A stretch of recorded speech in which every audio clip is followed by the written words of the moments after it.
So yan guys, Batang Ilo po ulit. At ang pag-uusapan naman po natin ngayon ay ang mainit-init na pinagtatalunan po. At si Kalinga Prab nga po ay talagang nagsalita na tungkol sa Danjoy at Dandit na yan. And hoping na pagkatapos po nitong ay malinawan na po ang lahat na sinabi naman ni Kalinga Prab na hindi mawawala ang Dandit. So yan, assurance po yan, no?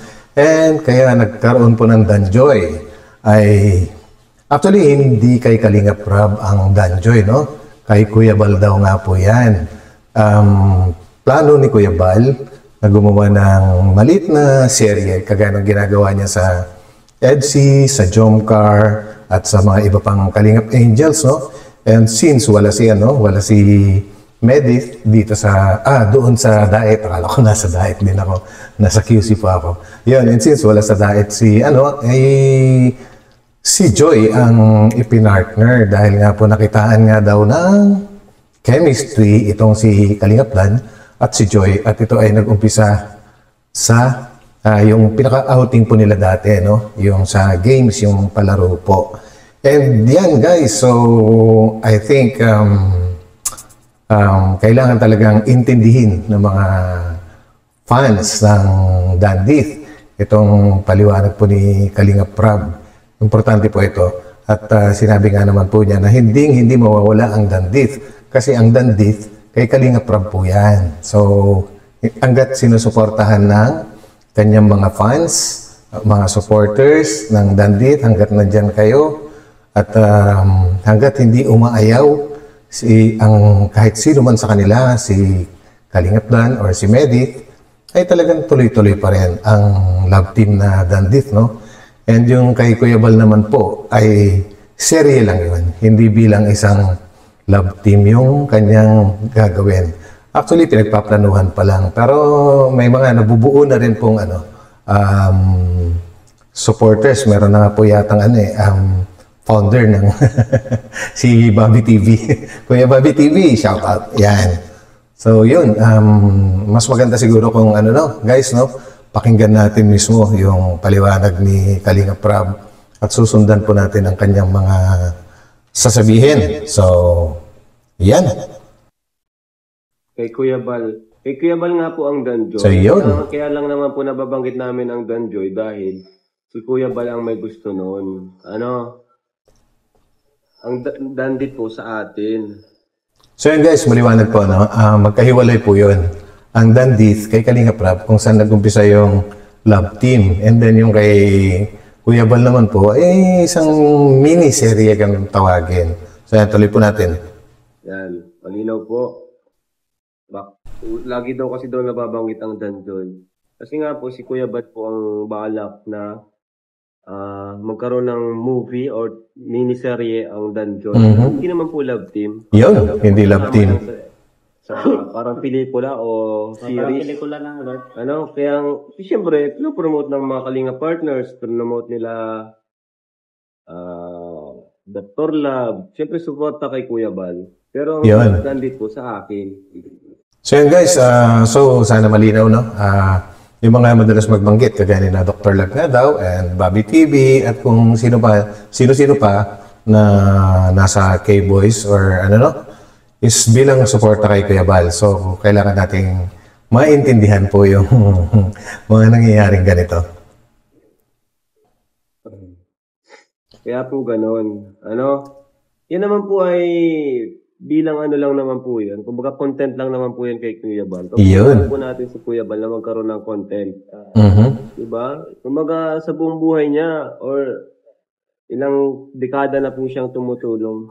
Bigyan naman natin siya ng content na yung tamang lang ba? Yung malilibang siya, magagamit niya yung kanyang talent.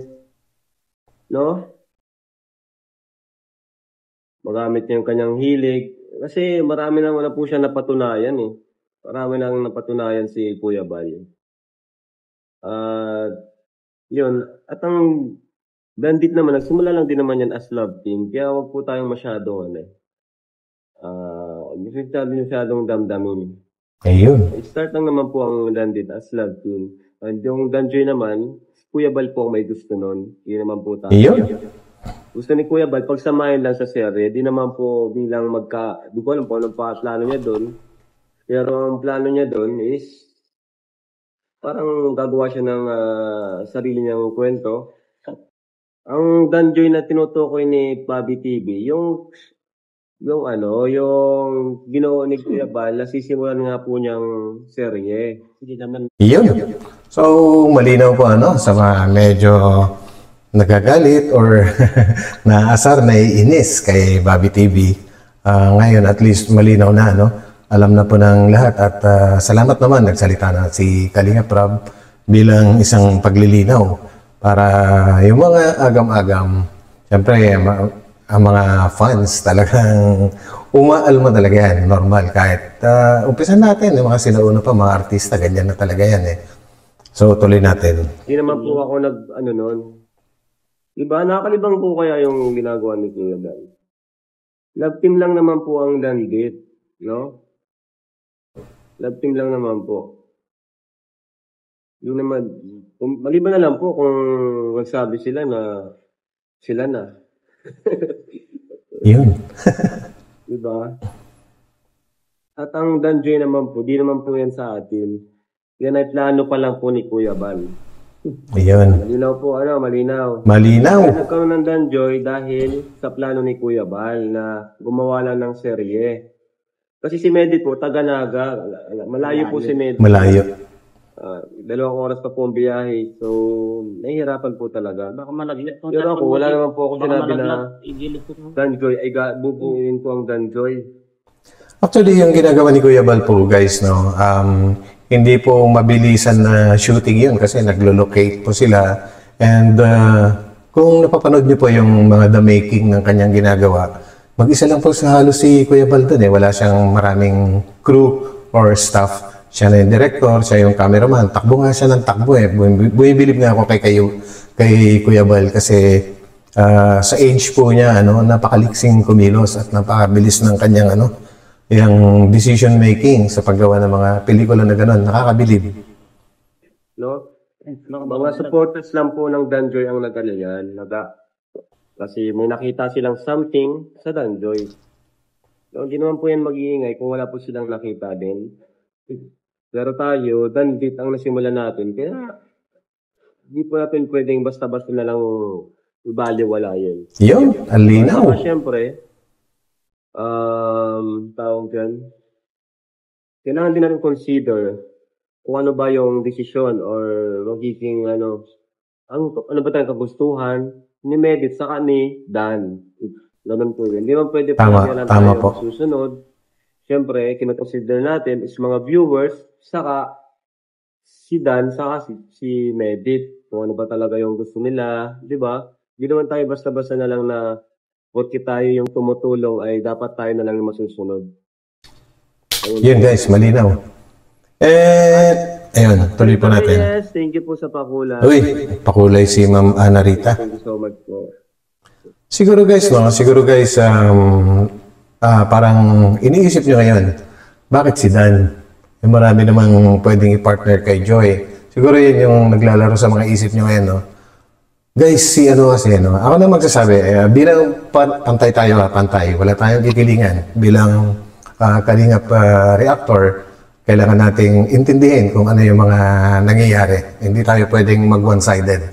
So, ang nakikita ko lang kay Kalingap Dan, kasi siya yung talagang pinaka-trending ngayon, guys, And siguro nga dahil nag-umpisa dun sa games na yon, maraming nakakita na, kagaya ng sinabi po nila na may chemistry nga daw.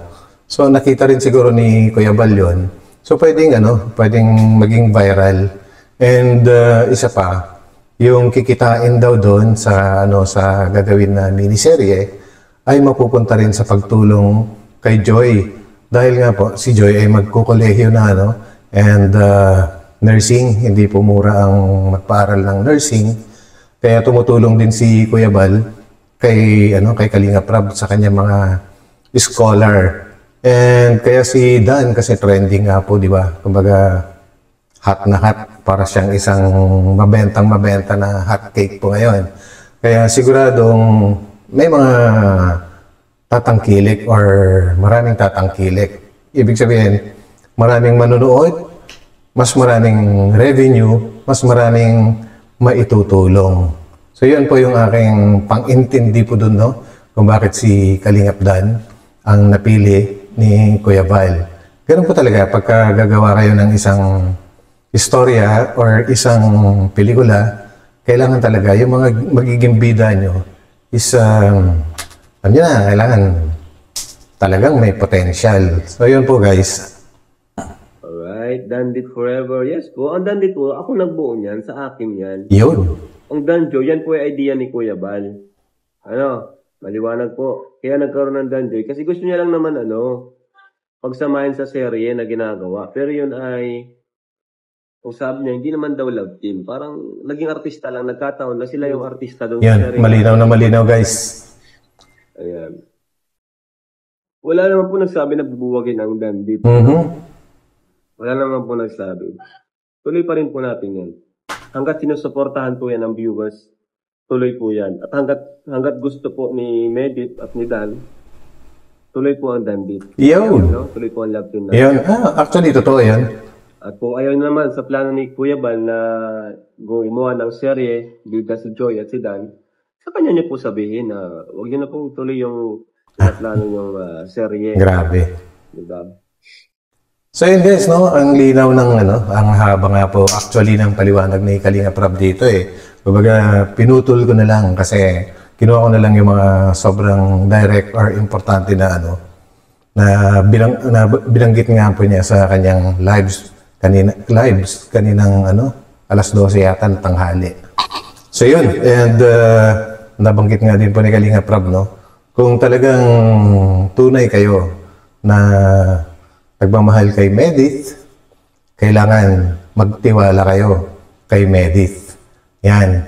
So, kumbaga, ipinaglalaban nyo siya, no? Magbigay din kayo ng tiwala sa kanya na hindi mawawala. Trust, kumbaga ba. Sa totoo lang si Medit, guys, no? Wala naman po siyang, wala naman po siyang sinasabi at saka hindi rin siya nababagabag or naliligalig sa mga nangyayari na ito. Kumbaga, relax na relax lang. So, sa mga fans and supporters, kailangan maging relax din. So, yun guys, kung meron man akong kulang sa mga nasabi ko, pwede po kayong mag-comment dito sa comment section po natin, no?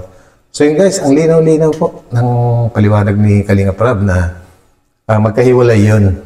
Yung Dandit kay Kalingap Rab, siya yung original. Kumbaga, gagawa lang din ng miniseries si Kuya Val, yun naman po yung Danjoy. At hindi naman po yung permanent na kagaya nga po ng mga ginagawa niya, ang EDC, ang John Carl, yung mga mga series din ng parang pelikula. So yun guys, sana malinaw po ang lahat and ito po muli ang inyong lingkod, Batang LU, and maraming salamat sa pakikinig at sana'y malinaw at maintindihan po natin lahat.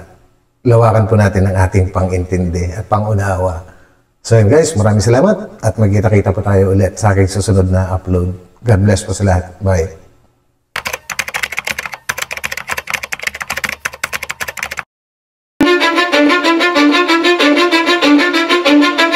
Cause I don't give a fuck what you say.